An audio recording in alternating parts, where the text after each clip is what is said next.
Halo, selamat datang. Oke, kali ini kita mau coba bedah bareng-bareng sebuah kerangka berpikir yang menurut saya keren banget. Ini soal gimana caranya kita bisa merenung soal tahun yang udah lewat, sekaligus nyiapin diri buat tahun yang akan datang. Yuk, langsung aja kita mulai. Nah, coba deh bayangin.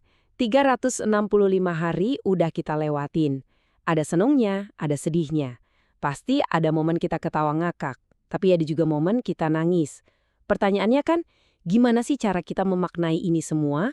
Apa artinya semua ini? Ya, kita semua udah ngelewatin perjalanan ini. Mungkin cerita tiap orang beda-beda ya, tapi intinya sama. Kita semua berhasil loh. Kita sampai di sini, hari ini.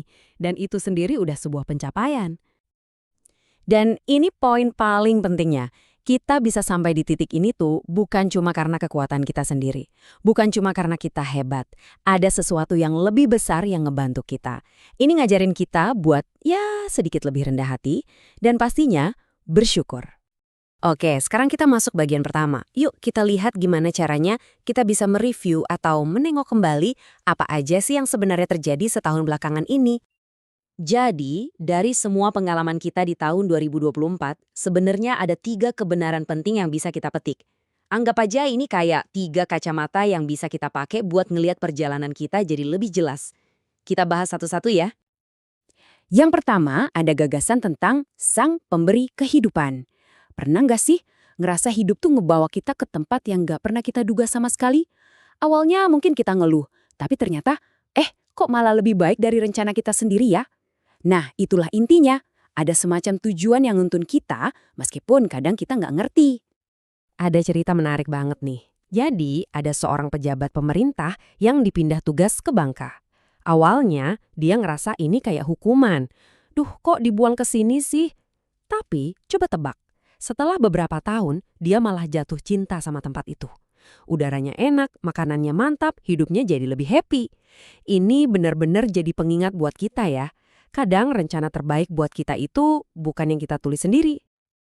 Lanjut ke kebenaran kedua, adanya sang penghibur. Ya, hidup kan nggak selalu mulus ya. Sepanjang tahun ini mungkin ada di antara kita yang kehilangan orang tersayang, atau kehilangan pekerjaan, atau bahkan kesehatan menurun. Nah, di saat-saat paling berat kayak gitu, kita benar-benar butuh sumber kekuatan, butuh penghiburan yang sesungguhnya. Ini semacam pengingat aja sih, bahwa hidup itu ya memang nggak gampang. Ada duka, ada perjuangan. Tapi di tengah-tengah itu semua, kekuatan buat bangkit lagi, itu seringkali datang dari penghiburan yang kadang nggak masuk akal. Tiba-tiba aja kita merasa lebih tenang, jiwa kita adem, dan dari situlah kita bisa mulai pulih. Dan yang ketiga, adanya sang pembimbing. Maksudnya apa? Gini, konsep ini ngajarin kita buat ngelihat setiap tantangan itu sebagai pelajaran. Masalah itu datang bukan buat ngancurin kita, tapi justru buat ngebentuk kita jadi lebih baik. Jadi, setiap masalah itu bukan buat bikin kita down, tapi buat ngebangun karakter. Ini kayak panggilan buat kita, ayo berjuang, bangkit lagi, maju terus, jangan malah nyerah. Anggap aja setiap kesulitan itu adalah kesempatan tersembunyi buat kita jadi orang yang lebih kuat dan lebih bijak. Oke, tadi kita udah nengok ke belakang. Sekarang yuk kita lihat ke depan gimana caranya kita bisa pakai kerangka ini buat menyambut tahun yang baru. Ada 5 langkah praktis banget yang bisa kita coba lakuin. Apa aja tuh 5 langkahnya? Pertama, latihan bersyukur. Kedua, bangun kepercayaan. Ketiga, hidup dengan komitmen. Keempat, perdalam koneksi. Dan kelima, jadi berkat buat orang lain. Kita kupas satu-satu ya. Yang pertama, soal rasa syukur. Ada cerita bagus nih. Bayangin ada anak muda ditawarin, mau nggak dapat 1 miliar rupiah, tapi syaratnya besok pagi kamu nggak bangun lagi. Jelas dia nolak kan. Nah, cerita ini tuh nusuk banget. Ngasih tahu kita kalau hadiah paling berharga itu sering kita sepelekan, yaitu kesempatan buat bangun dan hidup satu hari lagi. Oke, selanjutnya kepercayaan. Coba deh visualisasikan ini. Ada pemain sirkus lagi naik sepeda di atas seutas tali, tinggi banget 100 meter di atas tanah. Terus dia teriak ke penonton, "Siapa yang percaya saya bisa sampai ke seberang?"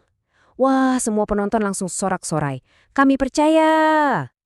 Terus dia ngasih tantangan yang sebenarnya. "Oke, sekarang siapa yang cukup percaya buat naik ke pundak saya?" Dan langsung hening semua.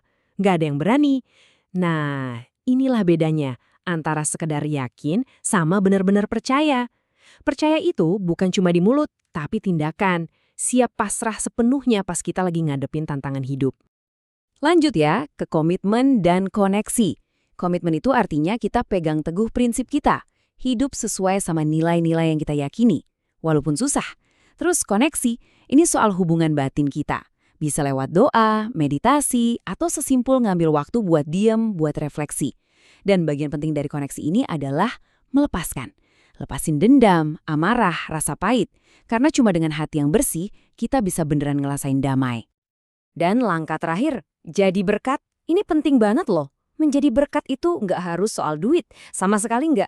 Coba deh pikirin, di beberapa negara cuma dengan nanya, apa kabar secara tulus, itu bisa nyelamatin nyawa orang. Waktu kita, perhatian kita, itu bisa jadi hadiah paling besar buat orang lain. Nah, semua ini ngebawa kita ke satu kesimpulan.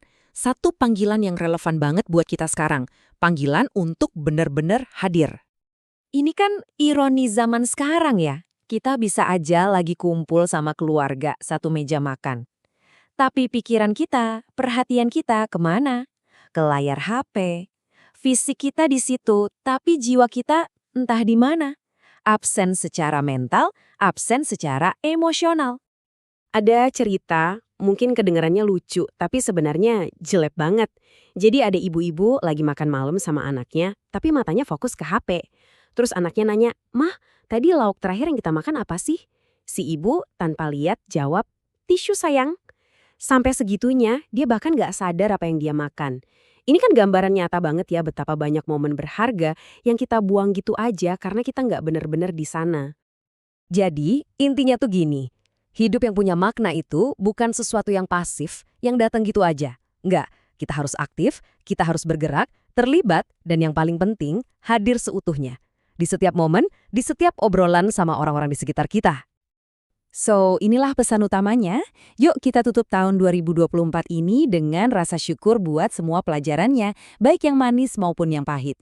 Dan kita sambut tahun 2025 dengan harapan baru untuk semua hal baik yang menanti di depan. Dan sebagai penutup, saya mau ninggalin satu pertanyaan buat kita renungkan bareng-bareng. Pas kita melangkah ke tahun yang baru nanti, untuk siapa dan untuk apa kita akan memilih untuk hadir seutuhnya? Jawabannya ada di diri kita masing-masing.